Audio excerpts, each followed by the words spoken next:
Because if we aren't accepting the narrative that that distance didn't pass through, and yet for whatever reason, the feds scrambled to repave that area. Even cut all her hair off and ended up being Miss USA. How does that happen? How do you go from sports to Miss USA? And then they meet at a Turning Point event in 2018, where she's interviewing for a job for Turning Point. Solidified. I got a feeling there's more to the story here. All right, you guys, happy Monday. Erica Kirk, man, she really is just the moment. The speech that she gave, everybody was just wowed by her. Erica Kirk is at the head of Turning Point USA because, just like I alluded to last week, and which I will double down on now, I believe that people within that company betrayed Charlie. Something deeply unsettling is happening inside Turning Point USA, and Candace Owens isn't staying silent about it. In a now largely forgotten episode, she made a particularly chilling allegation. She believes someone within Charlie Kirk's own organization may have betrayed him. At the center of the suspicion sits Charlie's widow, Erica Kirk, who now controls the entire organization. According to Candace, a woman was seen with the man who would later assassinate Charlie, Tyler Robinson. Rather explosively, 3 people told me off record. 2 people who have this in a written communication from Charlie. One who is a Turning Point USA donor, and I would say very much one of the white knights in this. The very day before Charlie Kirk died, he expressed that he thought he was going to be killed. He told these people, I think they're going to kill me, okay? He did not express that to me, so I am telling you this based off the testimony of 3 people. And I am saying this because I hope that these people, who I think are good, will be inspired to come forward with that. Again, those conversations I had were off record. I honor that. If I say it's off record, it stays off record. But I'm hoping that watching what I am doing and feeling the energy that is rising across the world for people who want to know what the heck happened on 9/10, that, they will be brave and they will say, yeah, Charlie did the day before he died think that he was going to be killed, and maybe tell us, who is they? Well, for once and for all, who is they? Who is the they that he thought were going to kill? Candace didn't hold back. She warned, if you're a rat on a ship, you should probably flee now. She then referenced new footage that she believes raises serious questions about what truly happened the day Charlie was shot. According to her, the footage shows a man removing a camera just 4 minutes after Charlie was hit, a camera positioned directly behind his head. Candace claims she recognized the individual, spoke to him directly, and viewed the footage herself. She says she promised not to release it publicly for reasons she described only as Before we get into puzzling. that, some incredible breaking news. We have now confirmed that there was indeed a woman who was with the in the footage that was captured by the houses nearby the area. And for whatever reason, the FBI has not yet released or even acknowledged that that footage exists. This is absolutely huge, actually. I think this is the biggest thing that we have uncovered since the beginning of this investigation. So let's jump right back into this. Welcome back to Candace. We had received a lead live on the show. Someone paid money to inform us that there was footage that the FBI was hiding. Right? She wrote in, said, I have been trying to reach out to you everywhere. The FBI is hiding footage. The doorbell cam footage had more. This is what the person told us. She said, this is then seen changing his clothes, and he is with a woman. We were unpacking that footage, the clip going viral, showing the guy taking down the camera that was positioned right behind Charlie's head, just minutes after he was shot. Everyone thought it was suspicious. I recognized him, reached out, spoke with him, saw the footage, and agreed not to share it, even though I encouraged him to release it. Candace said she believed the organization was attempting to pacify Charlie's Christian audience by labeling the incident a miracle, hoping the word alone would stop people from asking questions. She argued that many conservatives are hunters. They understand weapons, and the explanation simply doesn't pass the smell test. We were unpacking the footage that was going viral of the guy that was taking down the camera, which was directly behind Charlie's head, a mere approximate 4 minutes after Charlie was shot. Everybody thought that it was very suspicious. I recognized the individual and reached out, had a conversation, saw the footage, and made the promise that I was not going to share it. Although I said to you, I encouraged them to share it. I believe that the reason everybody is a conspiracy theorist is because people don't share truth, right? Once you share everything, there's no room for conspiracy. And when I was sharing what I saw, I was doing so because I was just thinking that, this could help. Like, this can obviously remove people from their conspiracies. And then it kind of occurred to me that what I shared was a bigger deal than I had imagined by saying that I didn't see any blood. And that is a fact. I did not see any blood. In fact, the only blood that I did see at all, I'm talking about blood on the back, was on Charlie's hand, on Charlie's left hand, which, as many people have been saying, means that the blood moved forward. We don't need to get into all of the gore. But what I didn't expect thereafter was for the Turning Point USA spokesperson, Andrew Colvett, to issue this statement as people were asking questions like, hey, how is that possible? How was there nothing in the back if this is the gun that was used? Andrew Colvett tweeted this over the weekend. I want to address some of the discussion about the lack of an exit wound with Charlie. I'm usually not interested in delving into most of this kind of online chatter, and I apologize if this is somewhat graphic.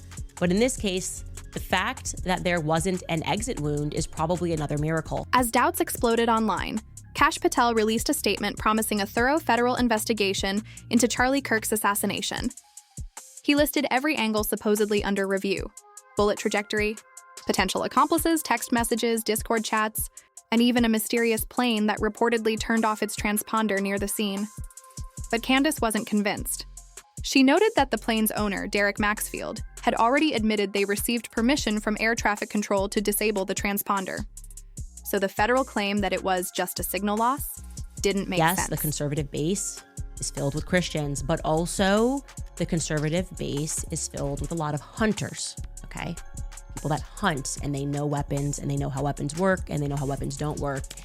And this particular statement to me does not pass the sniff test. Now, again, when I shared that information, I had assumed they were going to say the angle went through this way. I did not imagine they were just going to say that it was a miracle.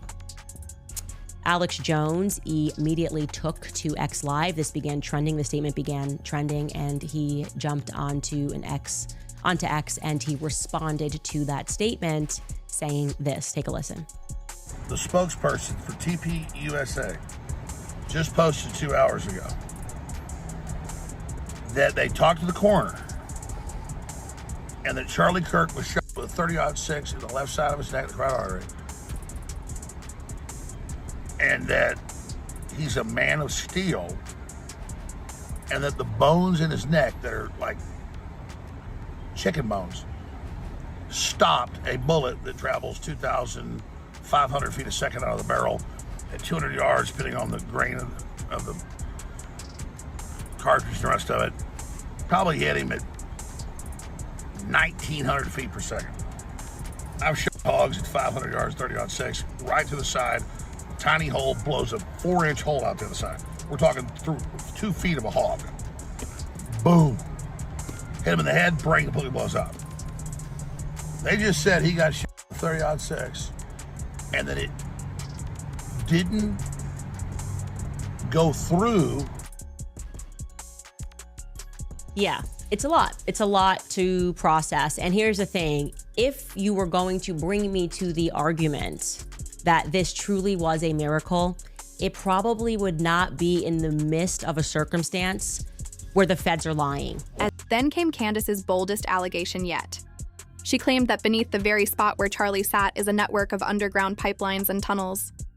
According to her, photos show access hatches and valves tied to the university's irrigation system, directly beneath his chair. As that they looked into the transponder thing, and yeah, we checked it out, and actually they just lost service. Okay, that disputes what the plane owner themselves, he identified himself, Derek Maxfield, and issued a long statement on Instagram where he said that they got permission to, turn off services, which are transponder services, and they got that permission from the air traffic controller. So it can't be both. It can't be, no, it never happened, they just lost service, and Derek Maxfield saying, no, we had communication with the ATC, which is air traffic control, and what we did followed guidelines.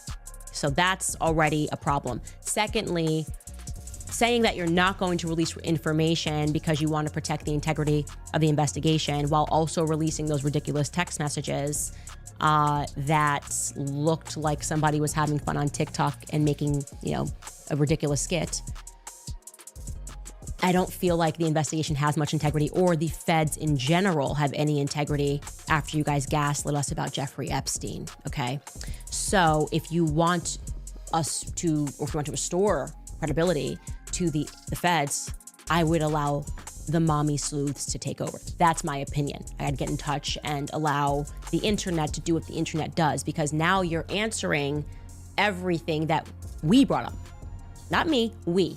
Because it is because of the entire world paying attention, sending tips. I'm grateful to God that I have a platform to be able to share that information and to encourage it. But this is just coming from regular people around the world. And now you guys it feels like playing defense because you have not been playing offense. It didn't end there. Following Candace's viral video, she claims someone reported her to the FBI and CIA, accusing her of spreading dangerous conspiracy theories. Candace laughed it off, stating she wasn't backing down and wouldn't go to prison alone. The media often portrayed Charlie Kirk as a sharp, relentless debater and provocateur. But as whispers emerged about a mysterious figure named Lance Twiggs, followed by a lightning-fast indictment, it became clear something deeper was unfolding behind the headlines, and standing at the very center of the storm is his widow, Erica Kirk, and the organization she now leads, an organization allegedly discouraging anyone from digging further into Charlie's death. About how important those valves were to warfare, because if you just want to shut down someone's pipeline, let's say you want to shut off water, or you want to shut off gasoline, yeah, it makes sense why the government would want to be controlling pipelines and valves. But anyways, I started to ask myself, did anybody look into whether or not there was anything under Charlie Kirk when he was right? Because if we aren't accepting the narrative that particular guy, that distance didn't pass through, and yet for whatever reason the feds scrambled to repave that area, maybe, as some people have speculated, he was from a closer distance. I started wondering, was there an access point to any valves? Were there any pipelines that could have been under Charlie? And as it turns out, I looked at some old pictures of where he was sitting, and there was a massive pipeline. Throughout the entire saga, Candace has remained consistent in her belief. Someone betrayed Charlie. I went into my tips line and I saw that somebody had messaged me about this. More than one person messaged me about this. They're like, hey, yeah, there's like a whole underground thing there. And to your right, you're observing those two little boxes. And they told me that was a trap door. Now, I'm not implying someone, popped up and Charlie, but that's a close-up of that area. I'm just implying that there's an entire underground there. And I remember when I looked at the footage, I felt like it was coming up. I don't know anything about ballistics. I'm not an expert. But if there was a hatch door nearby, then we can assume, as we should always assume with colleges, obviously. In the hours after Charlie's death, authorities moved quickly.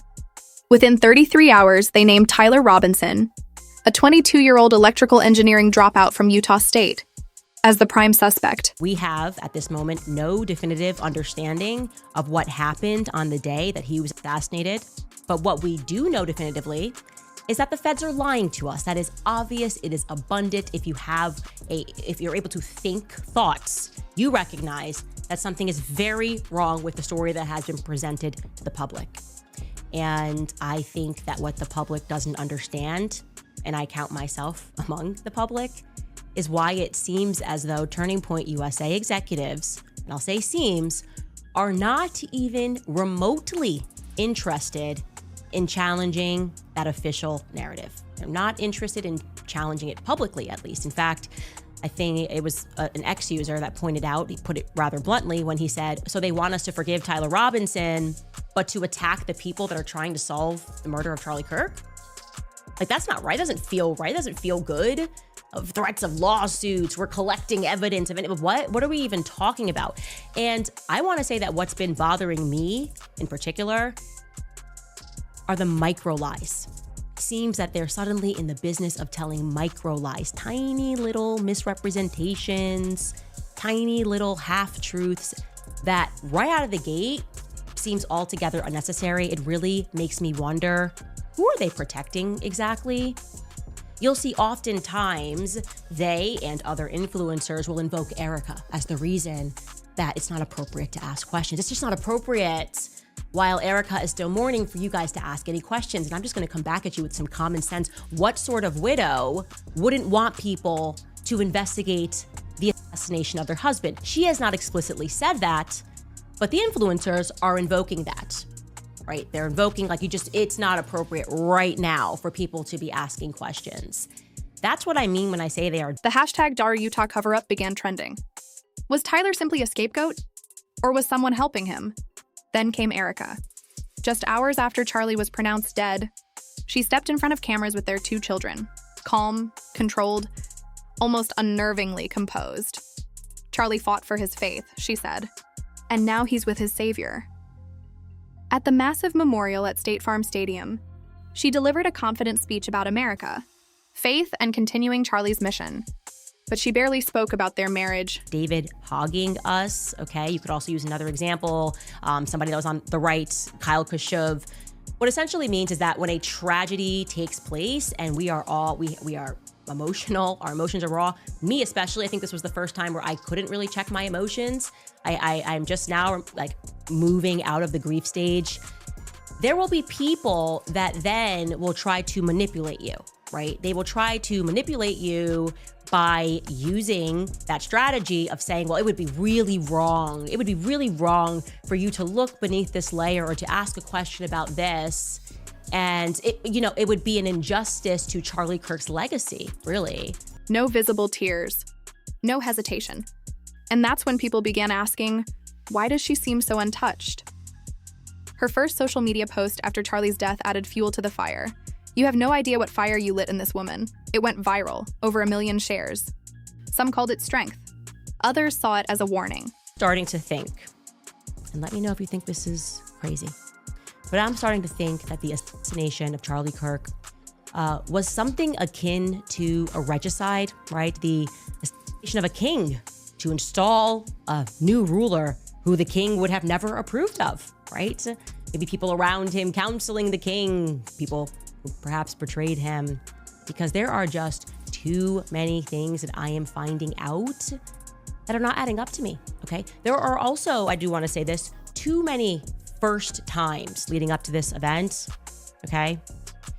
One person who emailed me said, hey, I've been supplying bulletproof vests to Charlie for all of these campus tours, and suddenly last spring, the last campus tour, they canceled my contract with them. They did not want to renew. When I asked them why, they told me that Charlie wanted to go a different direction by getting an army vest instead, like a metal army vest, I believe is what he says. And he said, this made no sense to me. I didn't understand it. Okay, so Charlie decided to use a new company, even though I don't think he was actually wearing a bullet vest on that day. So what happened there, I'm not sure. Something else that is really bothering me, just because I have done these campus tours, is the question of why Charlie was set to do 2 events in Utah a mere 20 days apart, okay? He was supposed to do UVU, and then today was scheduled to do, just 20 days later, USU. Now, those 2 campuses are just under 2 hours apart if you're driving. Is also interesting to know that the Utah FBI also got. Perhaps the most alarming detail surrounding Erica Kirk came on September 18th, only 8 days after Charlie died. The TPUSA board announced Erica as the new CEO, claiming it was Charlie's dying wish. But the speed of the transition set off alarms. Some called it a power grab. Others, a hostile takeover in plain sight. Rumors swirled, missing funds, foreign donors, shifting agendas. Charlie's parents didn't attend the announcement. They didn't say a word. Meanwhile, Candace kept pushing. Her post garnered millions of views. She compared Erica's polished, emotionless memorial remarks with Charlie's raw, heartfelt prayers. Side by side, she captioned it, "Which one is the truth?"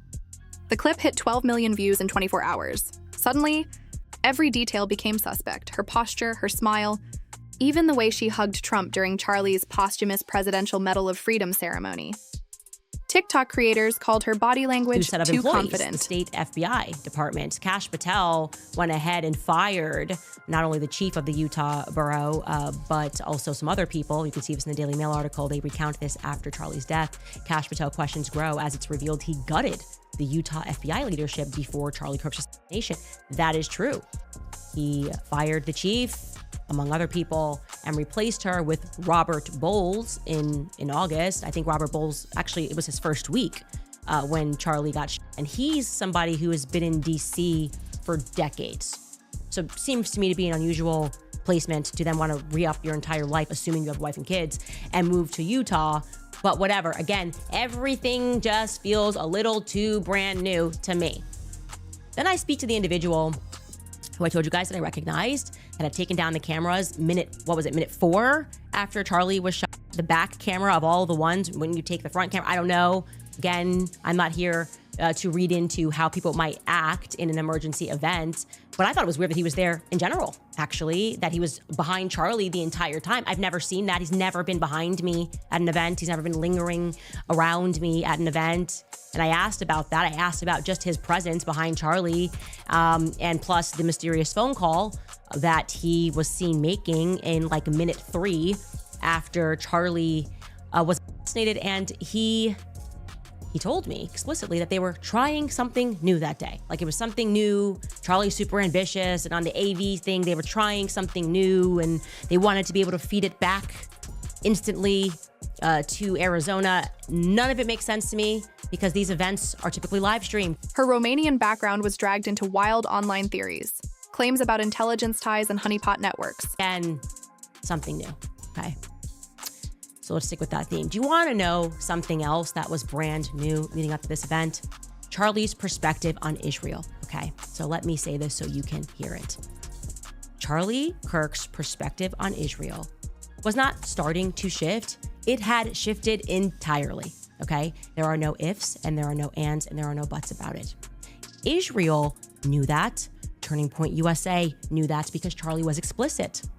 So my question is, why isn't Turning Point USA making any statements and shutting down this repeat attempt by Israel to lie and to pretend that towards the end, Charlie was just authoring love letters to Israel, giving them a perspective of here's how we can win here's what you guys need to do. You need to work with this Hillel, whatever it is. Yeah, the same people that are calling me anti-Semitic, you need to work with those people harder.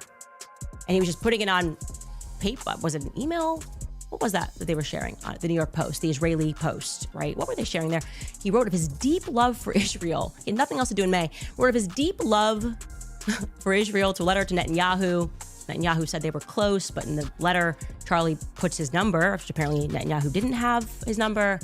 And we're supposed to believe, did he send that as an email, by the way? Can somebody clarify? Was that an email they were sharing? Or did he send it in the mail to him? Could somebody just share that, please? I'm assuming it was an email. Can someone share the timestamp on that? Just kind of like authenticate that email, because I'm very aware of what's going on, okay?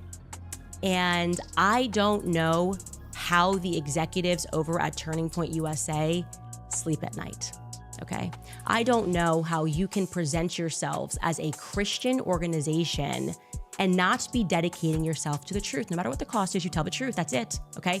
You don't hide it. You don't try to obfuscate it. You don't try to say, well, wait until the memorial event before we start looking into who murdered him. You tell the truth. It's a coincidence. Hold on to that thought. Did you know that Charlie Kirk's father, Robert W. Kirk, was actually the architect for Trump Towers? Also, did you know that Erica Kirk won Miss Arizona USA in 2012? Don't forget, Donald Trump ran Miss America from 1996 until 2015. Seeing the correlation here?